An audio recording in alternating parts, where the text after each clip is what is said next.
Everyone, आज के video में समझेंगे कि कोटा सैम्पलिंग क्या होती है। कोटा सैम्पलिंग को समझने से पहले ये समझना ज़रूरी है कि रिसर्च में कितने स्टेप्स होते हैं।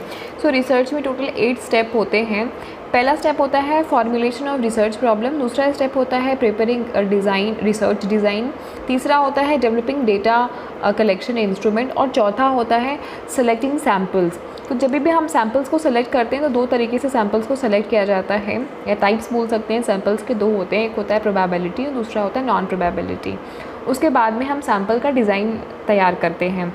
तो जो कोटा सैम्पलिंग है वो नॉन प्रोबेबिलिटी के ही अंदर में आता है। हम रिसर्च के स्टेप्स को पहले कंप्लीट कर लें। 5th स्टेप होता है writing research proposals, 6th step होता है कलेक्टिंग डेटा, 7वां स्टेप होता है प्रोसेसिंग एंड एनालाइजिंग डेटा और 8वां स्टेप होता है राइटिंग रिसर्च रिपोर्ट। तो बात करें चौथे नंबर की स्टेप की, यानी कि जब रिसर्चर सैम्पल्स को कलेक्ट करता है तो वो दो तरीके से सैम्पल्स को कलेक्ट करता है। तो एक दो तरीका होता है, वो होता है प्रोबेबिलिटी सैम्पलिंग, इसको रैंडम सैम्पलिंग बोलते हैं। इसके अंदर भी फर्दर 3 पार्ट्स हैं, जैसे कि सिंपल, स्ट्रेटिफाइड और cluster.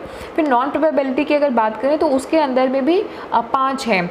Convenience, judgmental, snowball, quota sampling and accidental sampling.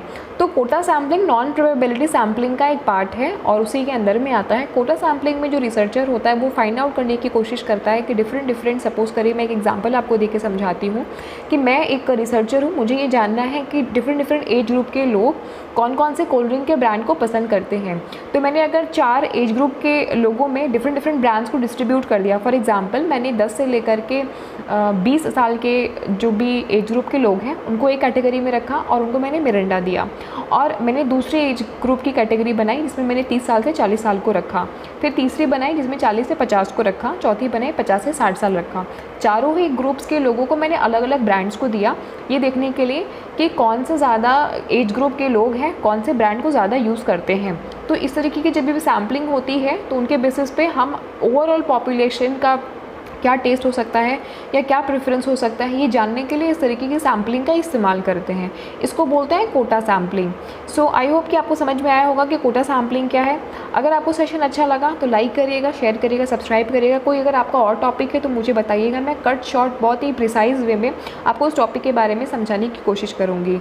All the very best and get success.